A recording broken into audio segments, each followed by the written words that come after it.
www.fullblastradio.com. I'm Rollo, and this is the Fact Project. And here on the Fact Project, we try to convey some facts and some information to members of our community. Today, we have a very special guest. We have Baba Mosi of UNIA Division 330 in the Washington, D.C. area. Peace and Black Power, Baba Mosi. Can you hear me? Yes, I can. Loud and Are clear. you on mute, brother? Yes, I You can. on Loud mute? and clear. Thank you for. I'm on mute. Uh, Yeah, we're doesn't not say hearing that. you yet. You on mute. Doesn't say that here. So let me see what could be the issue. Um, is it Okay, better you should be now? unmuted now. Yeah, Can you hear me? I can hear you clearly. Okay, I'm not And hearing you. It seems you're on mute. Are you on mute on your end? no, No? no.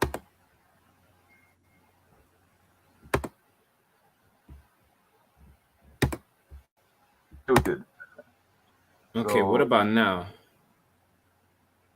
okay, it's unmuted now. But can you hear me?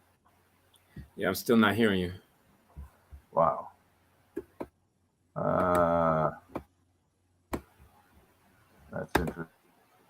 Okay, I just muted myself. Let's see. Yeah, I'm still not hearing you, brother.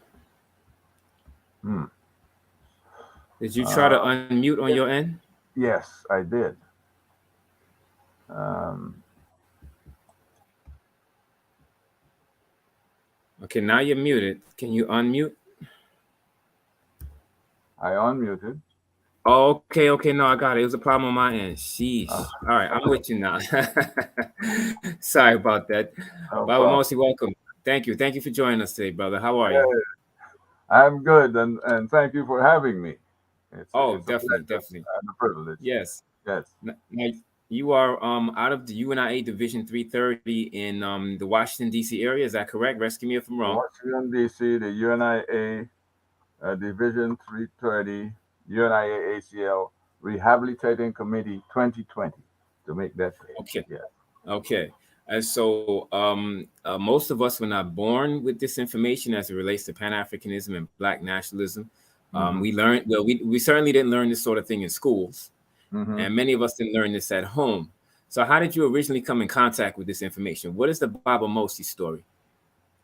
Well, I owned a bookstore at one time, and a couple of members from the Washington D.C. Uh, Division 330, they visited me at the store, and we were just talking, and I'm talking about 30 plus years ago. We were just talking, and then they invited me to join.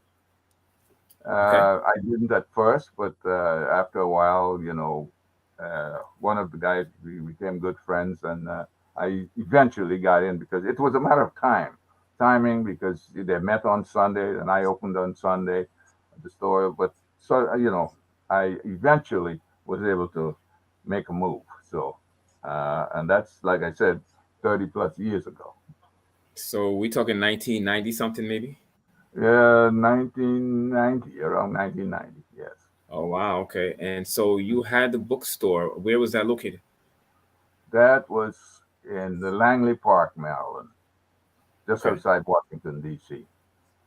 Okay. Now, did you sell like Dr. Francis Cress Welsing type books, or did you sell like novels? What Yes, kind of books? yes, it was strictly for Africans. Okay, In a I like sense, that.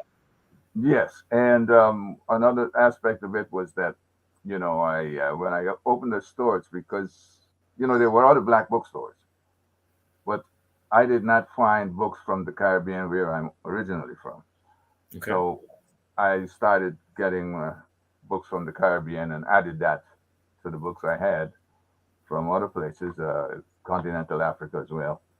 Okay. And so I had my customers came from universities, and students from high schools and different things. So it was okay. Um, But that was my part of educating people that there is culture out there other than what we being given here in the United States. So we had African literature, uh, African nonfiction, and we had Kwame Nkrumah books, uh, all type of books. Okay, Some of were you familiar with Marcus Garvey and his teachings up to that point? I was familiar, yes, but Okay. I did not delve deeply into it. But I started from that point. I started to, as I brought the books into the store, started familiarizing myself more and more, and so in that way I can discuss with customers what the books were all about and what Marcus Garvey was all about. So yes, Understood. indeed. Hmm. How long was the store open for?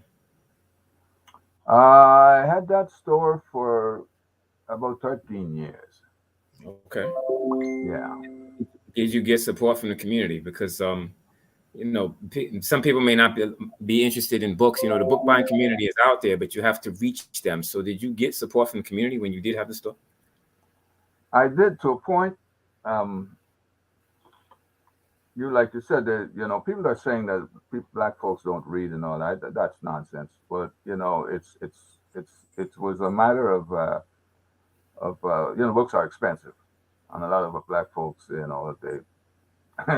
can go to the library if they want some information. But my biggest problem was after Amazon opened and took away the customers that I had at the university. And that was my meal ticket was university students, professors, etc., coming in. And what they did, they came in, they perused what I had, and added it to their curriculum and the book list and stuff like that. And so it worked well for a time until Amazon came in and showed us how to really sell books. Yeah, right. That's funny. You Yeah, said and I mean, I okay, don't go feel ahead.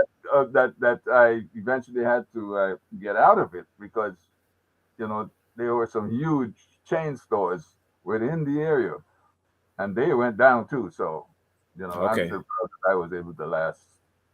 It's longer than some of those same chain stores. Yeah, Yeah. So if the big guys went down, you next, right? yeah, yeah. But I had a Unfortunate. niche which helped, but yeah, it was difficult to compete I know. because mhm.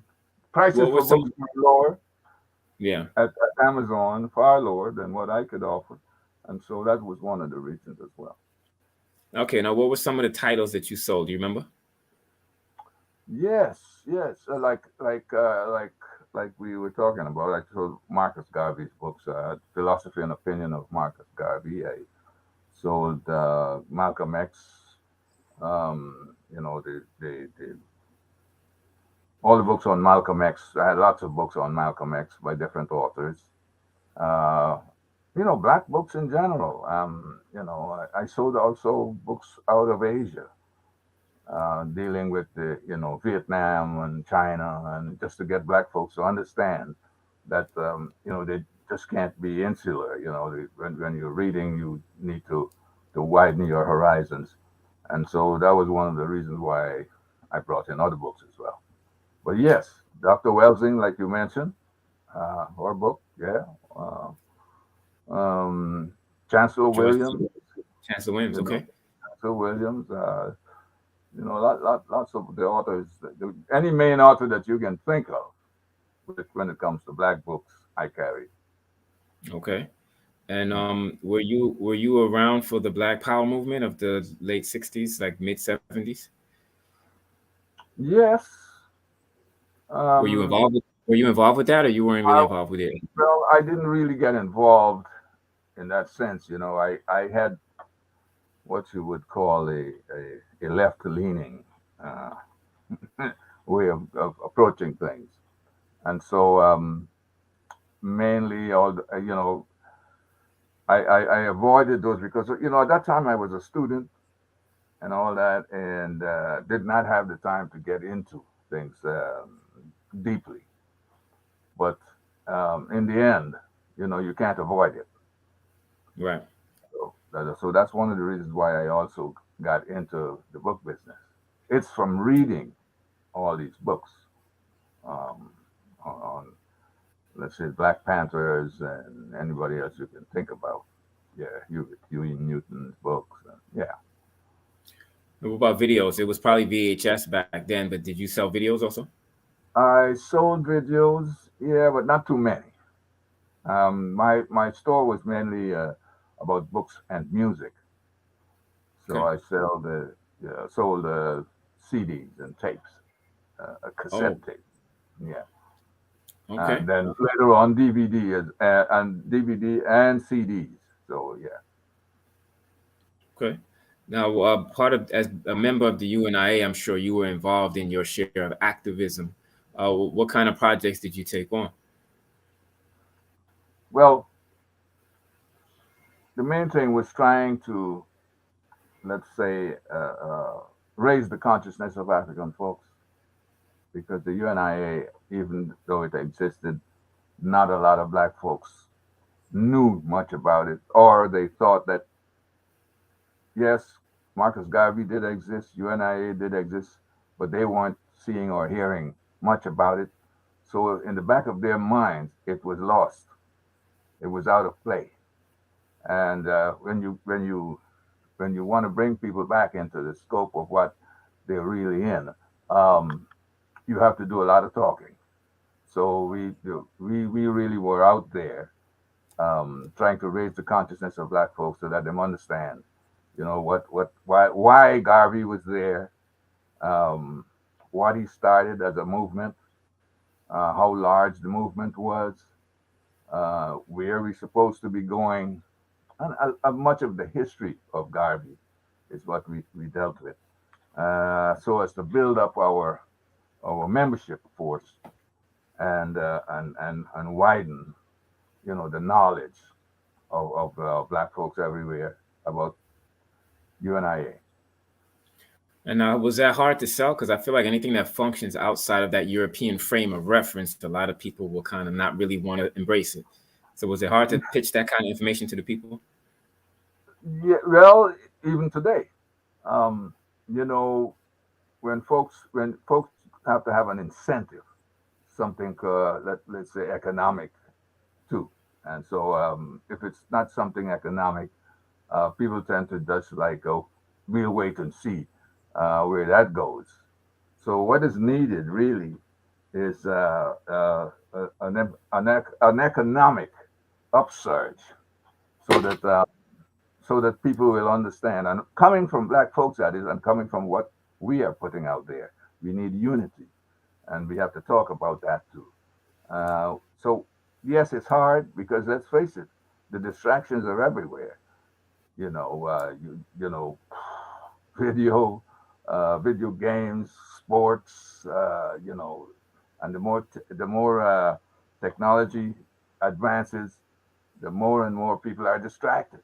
So it's getting harder, but we're still there at it, and we again worldwide as well. Yeah, how much of a benefit or a distraction do you think social media has become? Well, in some ways, we have benefited from it, especially when it comes to dealing with like you're on Zoom, there's YouTube.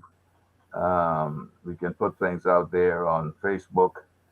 Um, it's just a matter of informing people and going to where they're at so as to give them information.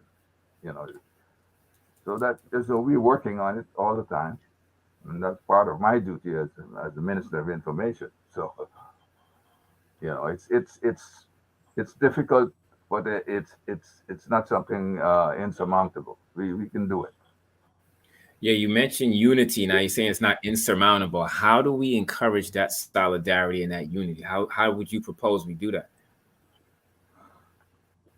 Like being out there every day, um, like your program, uh, being out there with other programs as well. We have a program that we do called the Freedom Friday Forum, where we We bring in guest speakers, guest presenters, and that's twice a month. And we talk about everything you can think about, but especially which of those things that affect Black people internationally as well as nationally, and that includes economics. You know, Black folks have to understand that we are not going to get the respect from any other folks that's really needed for us to move forward unless economically we can prove we can stand on our own feet, or as Garvey put it, self-reliance. That we are self-reliant, and we don't have to depend on other folks for what we do need. We have to produce more instead of consuming more, and things like that. So yes, we are on top of that all the time, and we also want people to understand that they must support our people who are in business, our people who they have stores and they have professions, and we have to be supportive, and we have to be conscious of where we spend our money. Not because something is cheaper somewhere else, we're gonna go there. Black folks, we are not, let's say, connected to to a lot of manufacturing.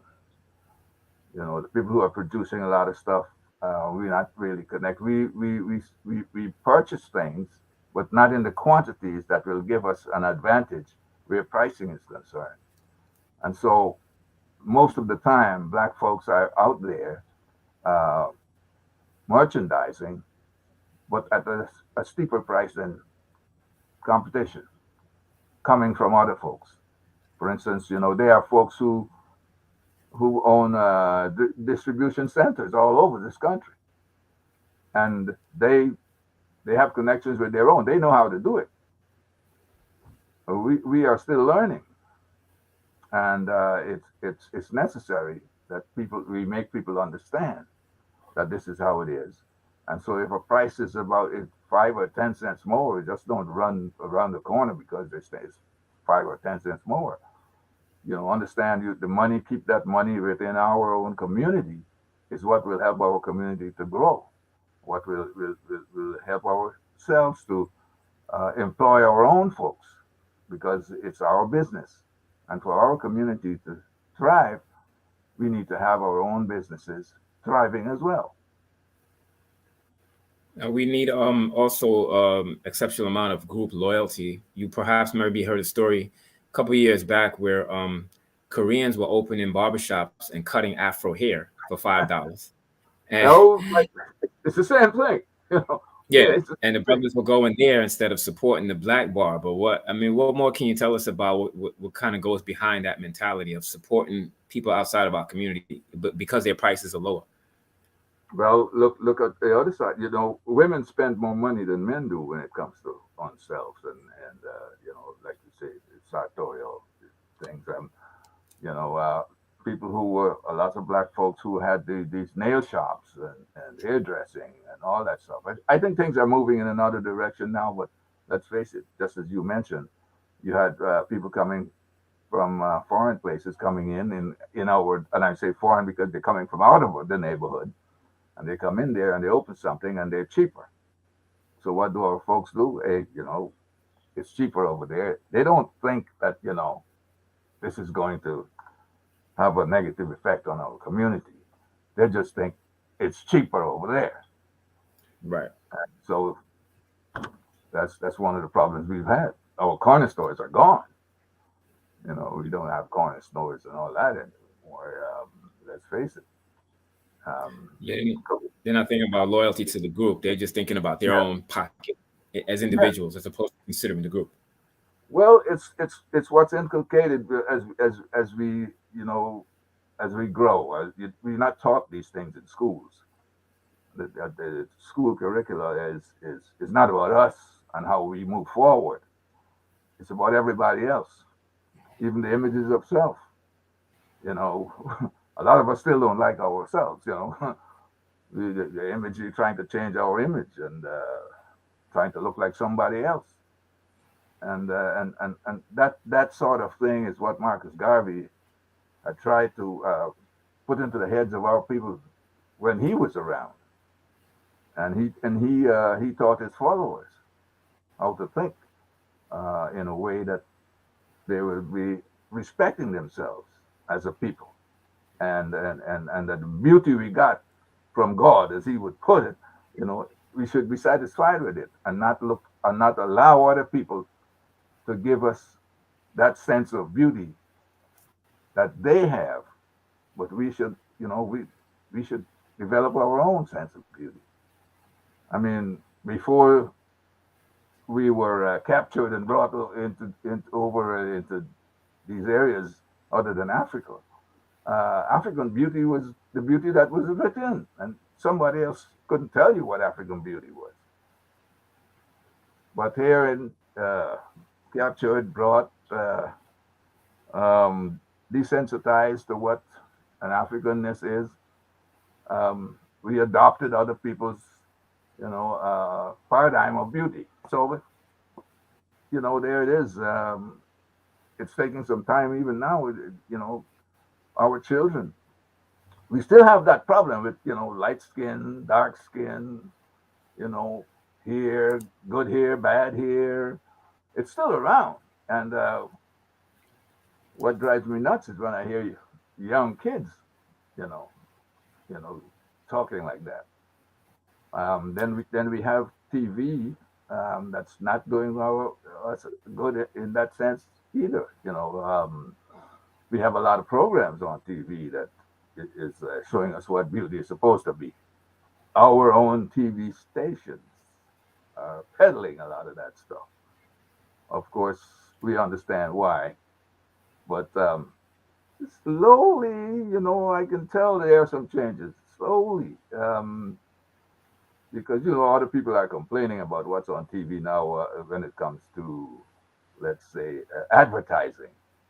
I don't know if you've noticed some of these advertising, the mixed couples type of things and all that. Some people are, they're sensitive to certain things changing as well. Um, but in a sense, our black men are attracted to that beauty that was still put in their head.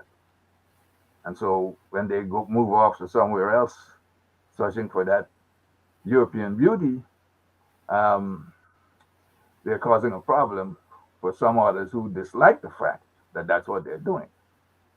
And so it's always going to be there, I think. But I detect that there are some slight changes. Slight. I wouldn't say anything, no other word. The slight changes are accepted, and a lot of our young people today are trying to, they come when it comes to hair and clothing and a lot of that what they wear. Um, they don't totally go in one direction. So there are slight changes, and we have to encourage that. We have to encourage people to read more. We have people encourage people to accept the fact that historically civilization was started by African people. All that is part of the process of what UNIA has to do. Is Garvey gave us the black print as to how we should approach African people in making them conscious of who they are, and and as you say, that supporting the group, group support. Yeah. Hmm. Yeah, you talked about an economic upsurge. Hmm. And you mentioned Marcus Garvey, of course, because you're involved with the UNIA. What is the Yeah, UNIA's position on reparations? Because that seems to be a hot subject now. yeah. Reparations, of course, that's part and parcel of what we deal with on a day-to-day basis, and there are all kinds of ideas about what reparations should be about. Um, we have reparations committees here in Washington D.C., and we do talk about these things.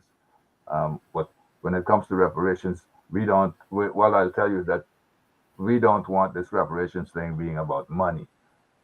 Just come and hand over money. It's a lot more than that. It's complicated to bring that forward as to what really should get. But if it's all about money, you know what happens to people who just got let's talk about some of these athletes, these young athletes. You give them a contract for so many millions, and within a short period of time, if they're out of the sport, they're broke. Very few of them make it otherwise. So we have to let people understand it's not just about money. It's about our developing our community, our society, and what we're getting should mean something when it comes to us developing our society. On the long term is what we should look at. So Okay, so now you said it shouldn't just be money. Well, what does that look like? Apart from money, what else should reparations include? it should include developing our community. That money will do it, but not personally giving it somebody $100,000 or $200,000. Say, okay, reparations, everybody gets $200,000. No, that money should be pooled and placed in a situation where we can go to that pool of money, and what we lack in the community, we then use that money to establish uh, whatever we lack. So, in a sense, some people may want to say, well, I'd rather have the cash and go out and I can do it for myself. Uh, some people can do it, but most people can't. So What about it the idea? should be a cooperative way in dealing with that. What about the idea that we shouldn't pay sales tax or income tax on earned income because our ancestors paid that debt? Should reparation also include not being taxed? Well, you know that's a government that's administrative things in governing. Um, well, some people don't. You can get your income without taxing folks. In other words, it's built in what's being given to you or what you earn. Um, but you're saying when you paid a salary or wages, you shouldn't be taxed. It's because you figure, our our ancestors have paid for that already. After all, this we built this country, and we got very little for what was done. It's an idea, but I don't know if that can work very well, because even if we have our own area, let's say our own states, if we're running things, we're going to have to figure out um, how we're going to make that work. How we're going to get income for the state to do what it has to do administratively, and it's not going to come out of thin air. Of course, the way the government, the U.S. government does it, I mean, money does come out of thin air. They just have to pass it through Congress and just say, blah blah. It's just out of thin air. Believe it or not, the only thing that holds up our dollar right now is the military. Uh, Mm. you see, that's why they spend so much money on the military. You know, but I'm sure nobody will want us to have a strong military. If we have a state or two states, or if or a part of this country, let's take a look at Haiti and see and the history of that, and that should tell you right away. Some people will not want us to be independent and running our own show. So Yeah. we will have to, in a sense, deal with taxing and ways of earning an income for the Now, speaking government. of earning, yeah, speaking of earning an income, that's a good point. Some people say a reparations package should also include free college tuition so that you can get a professional education so that you could ultimately do for self. I'm Should all say it again? I'm all for that. I think that's a wonderful idea. I don't think. Listen, hey, you're spending money on jails. You're spending a whole lot of money instead of developing, let's say, institutions to educate our young people. give them what's necessary freely, pay our teachers more, give our teachers the incentives to teach our children instead of in the neighborhood that you pay teachers less and they don't want to come to your neighborhood because not a lot of money is there. Um, I'm all for free education. I don't think people should, if like you're saying, if we get paying taxes out of the wages we earn, and then we have to pay for education, we're being doubly taxed as far as I'm concerned.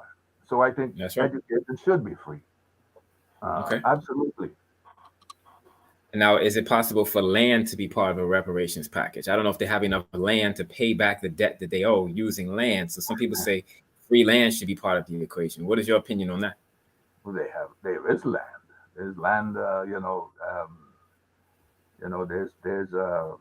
There's land everywhere in the United States that the government owns. I mean, they gave free land to a lot of people who are out there in the states in Midwest and out west and all. They gave away to a lot of people, except black folks. I mean, this is one of the things Martin Luther talked about. Martin Luther King, that is. We never benefited from that sort of thing. Even homes. Our our veterans that went in the Second World War were denied loans for homes in certain areas, and while others got it. They owe us a lot. When it comes to reparation, there's a lot to repair, my brother, a lot. And so, um, our demands should be met regardless of what price it is for this government. Okay, you mentioned the topic of colorism. Is that something that you see within the UNIA, or is that something that doesn't exist? No, not in the UNIA. That's not something we have a problem with. Uh, let's face it, Marcus Garvey was not the lightest of persons, and that's historically we have not had that issue at all. But it doesn't mean that it couldn't be a problem. You know, if we are somewhere where colorism is where let's say economics, the domination of of, uh, of the economy is coming from a certain color, lighter complexion, and all that. It happened before, so it's not something that we can say can't happen. But colorism in the UNIA, no, we Okay, still have it in our society, of course, but there's still some of those associations that were created for people of lighter complexion. They're still around. I don't know sure. if they practice the same thing that they used to, but yeah, colorism is still an issue. We are talking to the great Baba Mosi of UNIA Division 330. For those of you that are just joining us, Baba Mosi, I want to circle back to reparations for a minute. There are some groups on the internet that are very divisive and they're trying to divide the group in the name of asking for reparations. Do you think the hidden hand is at work there in those groups trying to facilitate division? Well, the hidden hand is always around. We not see it. It's not something um, that we should deny. Um, but that could be a factor. Yeah, because it's what's dividing some people, as I mentioned before, is the fact that some people believe that money is what they ought to get and forget about the other things. About they just want the money. And I think that there are some people. They're on social media, and like you say, they're everywhere out there, and they're talking that kind of stuff and dividing people. But when it comes to reparations, we have to be of one voice if we're going to get somewhere, and not just in this country. We have to be of one voice uh, worldwide, because reparations is not just for the people here in the Western world, or let's say the Americas, Caribbean. They're also for people of Africa, because Africa lost people. They stole people out of Africa. So reparations should be there as well. You need to repair what you've done. You divided our people. And some of us have lost our familiar connections because of that. So that's something you have to repair. Um, some of us may want to repatriate to the motherland. We should be able to have that opportunity through reparations. So yeah, I think I think it's something that's happening out there, as you mentioned, that there are people out there, the hands. We've always been having that problem of people trying to divide us, and they usually do it with money because some of us we are very selfish and greedy, and we want what some other folks have uh, regardless of what socially or let's say we together are having. Um, we need to come together as a people so that we can benefit the entire community. And some people don't see it that way. They see it just for themselves. Um, it's why some people, they get money and they move out the neighborhood.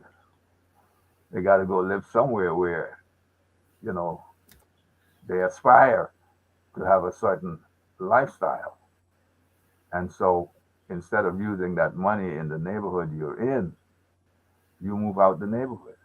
And then when we don't control the real estate in those neighborhoods, we are manipulated so that we kept in what they call it ghettos. Yes, and we kept there for a good reason.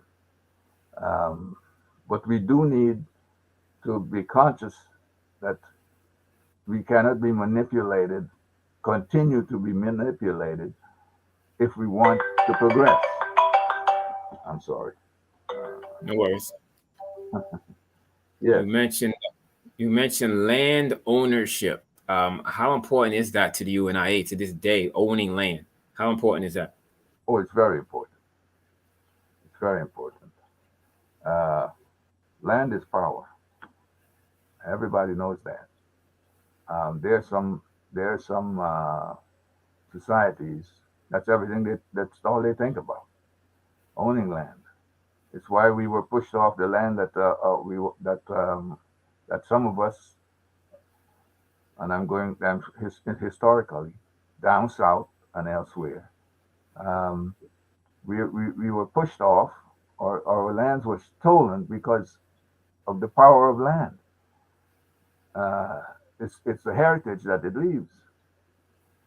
Um, I don't know. You might have heard recently of some lawsuits by some folks in California who their land was restored to them because it was on, I think it's Manhattan Beach out in California, and that's where black folks went out and were, they that was the beach they had during segregation. And the owners of that land did well, but when things changed, uh, and there no segregation anymore, that land rose in value, and somebody else wanted it. It's it's what you find happening in let me go to a situation that's happening right here in Washington D.C., outside of Washington D.C., where a black cemetery was desecrated, dug up in a place called Bethesda. Bethesda is has some of the highest valued real estate in the United States, and a small plot of land where there was a cemetery where enslaved people were buried and where free people were buried. Um, became the people were pushed out of that neighborhood by KKK action. They wanted that land. So they move people out, they push people out, and those people are no longer living in Bethesda. Very few, and if they're living in Bethesda, it's in rentals, maybe. But it's a situation where as people were pushed out and other people wanted the land to build on, the value of the land kept going up. Now this is a cemetery where black folks were buried. That's sacred ground. They didn't care about that. They have bulldozed and they've dug up and they've carted away remains without permission, just because they want that land, that piece of land, and figuring that black folks wouldn't know about it or they don't care about it. But that land has just is worth millions of dollars. You look at that piece of land, you wouldn't think that people will pay $100 million for it. You see, but it's worth about that, and so they're building on it. And we have what is called the Bethesda African Cemetery Coalition, a coalition of folks that black and white, who are protesting what's going on, protesting this desecration. But the whole thing, it's about land. They understand the power of real estate, and especially in that specific area, Bethesda. Um, so you have to understand that too. We are African people. We have to understand it. When we neglect where our foreparents or forebears are buried, and it's left, these people can come in and say, "Well, nobody wants it. They're not taking care of it." So we can do certain commercial things on that land, like build rentals or office buildings, or as in Manhattan, huge skyscrapers. So, in a sense, if we understand the value of land, the people who are coming in to take our land, we will fight them to the death. This is happening in South Carolina, in the islands offshore, where people are they're finding all kinds of ways to steal the land, and some of it comes from bribing family members. You know, when someone passes and leaves a plot of land somewhere, you know, instead of families coming together to save that land for posterity, somebody's coming in and seeing this is good land right here near the shore, and what they can do with it. And some and so they're disrupting family relations so as to get that land. Land is power, and we have to understand that. So We yes, saw that. I think we do need the land. We need more land, as a matter of fact. We need land. Our farmers have lost a lot of land. Yeah. Yeah. Now, is farming, you talk about land, is that a focus of the UNIA at this point? Owning some, because I know the UNIA owns land in the name of the UNIA. Are they growing food on that land, or do they plan to? No, well, the land that's land. It depends on where you're talking about. The UNIA owning land, but yes, there were instances Garvey bought land. They it's always a matter of commerce, economics. We develop by having land to develop on, to put our homestead, or even if we want to build towns. So that's another thing. We've had towns in North Carolina and other places that people were driven from because people want the land. That business in Oklahoma, um, with the Black Wall Street story, that was people envying what black folks were doing on the land they were on. It's power, and that's another thing. People envy what you've got. They should have it because they disrespect you. They don't think you ought to have anything simply because you're black.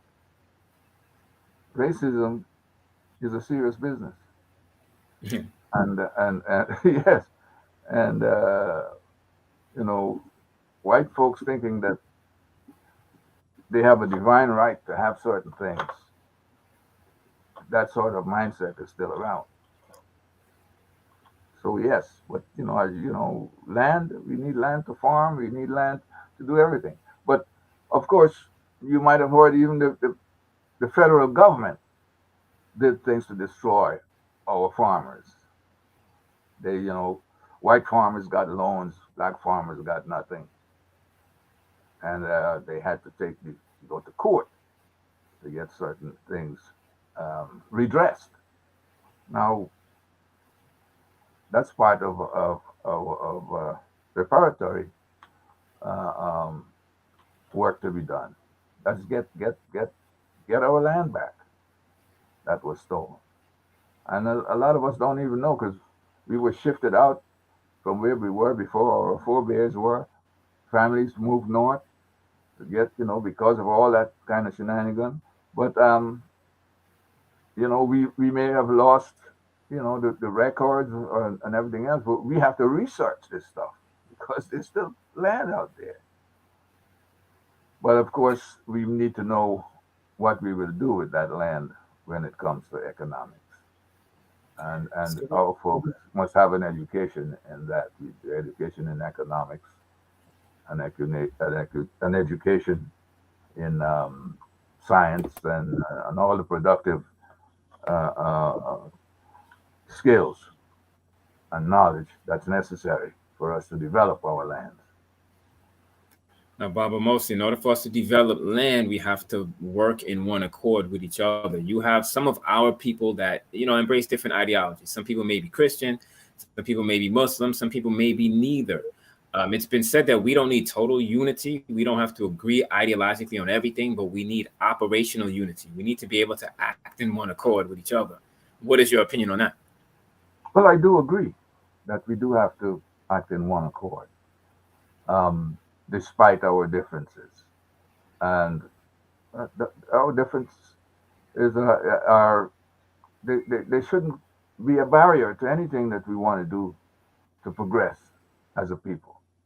But of course, like you say, a lot of that business comes with religious beliefs and political beliefs as well. Religion may be one thing, but there is the politics of not owning land. There's the politics of even though it's coming together to do things. There's the politics of socialism. There's the politics of uh, us, the differences. I mean, coming from our belief in these different things. Um, the socialist thought, the the the the capitalist thought, the religious thought. Uh, we need to look at history more than anything else as to what has happened to us as a people, and and to take our time in planning the steps we're going to take to make a difference in where we are today. And like this, and that means we have to relieve ourselves of the disconnects or those ideologies and other things that keep us apart.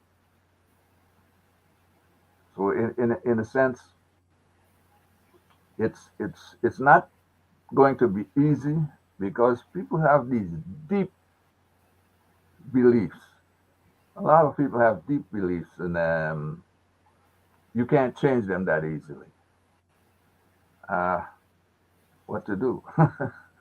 Yeah, what to, we have to encourage loyalty to the group. I feel like most of us don't really understand that concept of group loyalty because we've bought into this individualism of capitalism. We don't think about the group. We kind of put our own individual needs first. So I think we have to focus on that group loyalty. it has to come from our education in doing that, And that being developed by ourselves. Uh, hmm, if you the schools that we go to, they use books that tell us about capitalism only. You Sure. can only go in a certain direction, and it's all about capitalism. The governments that we have are set up to uh, benefit capitalists. So, not people who want to deal with cooperatives and socialist ideals. So, that's what we taught. And our young people coming out of schools probably have to find that out for themselves. I mean, when we talk about the 60s and the late 60s, 70s, about African liberation movements and all that, um, most of the time, it's the leadership that that's got the ideas and how to deal with things, and people are following because they're falling for a change. But in a lot of ways, our enemies have found a way to change that, to disrupt that revolutionary forward movement. And you can see that was in Africa. You have independent countries that are not really independent. They're independent in name only. You got a flag, and you got a capital, and you got embassies, and you got all that, but you don't control the currency that you're using. And so the people who are controlling that, you have to go by what they want. And they don't want you to be really free and independent. And so that is why we still have these issues in Africa. And it all comes down to one thing: consciousness of what the African man is, or what of Africanity. You have to be conscious of that. I mean, that is why I love Kwame Nkrumah so much, because of he said Ghana is not really free until all Africa is free, and coming together to move forward, because that's why we have the European Union. When they fought against each other for a very long time, but as soon as it reaches a point where it looks like the majority of people on the globe are going to make a certain change for them, uh, it it means war. It means disruption of your economy. It means going in there and bribing people who you know are weak and susceptible to that. And they've been doing that all over, especially on the African continent. Uh, we don't like to talk about that publicly, because it's a kind of a shameful thing, but it's something that needs to change. And when we see things happening like what's happening in the Sahel region right now with the governments of Burkina Faso and Niger and others and Mali coming together to tell France, we know that CFA franc business that you're using on us, we don't want to be in that deal anymore. We need to get out of that, because, well, France is so developed. Africa, where it's getting everything, all its resources to develop, is coming out of Africa. And Africa is poor, dirt poor. And some places in Africa don't even have electricity in their capital city. Mm. Wow. So it's some people are waking up. I'm so happy to say, yeah. But I I've think we should do an international boycott of France. I don't know what that would look like, but we should, because of what they've they look done in like, France. don't buy their wines. The Say it biggest, again. don't Don't. buy wine. Don't buy Okay. wine, France. Okay. That you would not believe how that would hurt them. Uh, Okay. that's one of their major industries. The wine, and it's no longer a sense of what they produce, like cars and all that. That's no longer a big thing with them. They're selling to Europeans more than the United States. But foods, not just wine, foods Okay. from France. Okay. Um, you go to Paris instead of going to let's say Bamako in Africa, Right. or Yeah, the tourism. Tourism is a yeah, big industry. tourism is big, Yeah. and we need to familiarize ourselves with the homeland. And there's a lot of people doing that. There are a lot of people going on trips to Ghana and Kenya, East Africa, West Africa, Ethiopia, and Egypt and all that. But it's a big industry, and if we understand that spending our money is just like in our own neighborhoods, right? If we understand spending our money on the continent is better than spending it in Europe, and think about who will benefit when we spend our money somewhere else, I think we'll do that. We'll spend our money in Africa, Yeah. and So people, you got. Go ahead. yeah, they're jobs. As I They're said. jobs. It creates jobs. It creates jobs, and you know, for hotels and Airbnb and all that kind of stuff that's going on right now. I mean, Africans are earning from it, so we need to pay attention to that. Yeah, I was just trying to tell the people that are watching, you got your instructions from Baba Mosi. If you want to boycott France for the mistreatment of African people in Haiti and Africa, yeah, the tourism and the so other exports like wine, we should be boycotting those things in the name of making a Yeah, statement food. against Yeah. colonialism. Yeah. Oh yeah. Okay, so Baba Mosi, last question before we have to let you go because we're at the end of our hour. You talked about Freedom Forum, and this is on Fridays, right? What more can you tell us about that? Okay. The Freedom Friday Forum. Um, that happens on the second and fourth Friday of every month, and we cover a lot of different subjects. And how A can lot we of hear that? Yes, and so people can go. Uh, we also upload that program to YouTube, to on the Learning Channel, the Black Learning Channel, and they will Okay, find many of those programs there. Um, nice. it's also streamed on Facebook page on the Fridays that it's live. It's streamed Okay, live on Facebook page on UNIA Division 330. That is facebook.com UNIA Division 330 slash.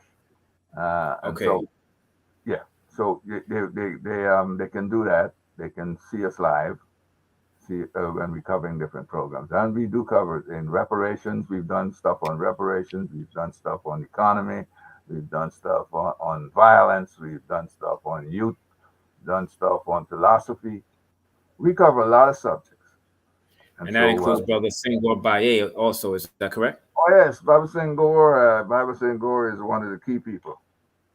Baba Okay, okay, Senghor, yes, Baba Senghor is the first Assistant President General of the UNIA ACLRC 2020, and he plays a big part in some of the programs that we have. He sometimes hosts the program. So folks, drop in. Drop in. It's something. As a matter of fact, you can go to YouTube, watch the program, and just give us a like, and so that I will we'll send know people that there. we'll know that you watch the program, that you like it, and it'll help us. And you can also comment, so that we will know how you feel about the program, and make suggestions as to what we can do better, or other subject matters we can cover. All that. And that's the Black Learning Channel on YouTube, right? Yes. Yeah. Okay, and you said on Facebook it's facebook.com/division UNIA Division 330. Yes. Okay, okay. So we said All we'll right. send people there. Let's hope people tune you in. And Baba Mosi, next time you come back, if we can get Brother Senghor Baye on with you, if we can get both of you at the same time, that would be great. All right. I'll discuss that with them, and you know, we're open. Just give us a call. Just let us know when you would like to have us back. I All right. will. I will definitely do that. I will reach out to you with a date, and we will do it again. Okay, my brother. Okay, Baba Okay. Mosi, thank you. Stay safe and stay Pan African, brother. I will. You do the same, Oh, bro. all right, all right. Peace. Yeah. One God, one aim, one destiny. Ashe. Yeah. All right. All right. Okay. All right. Bye bye.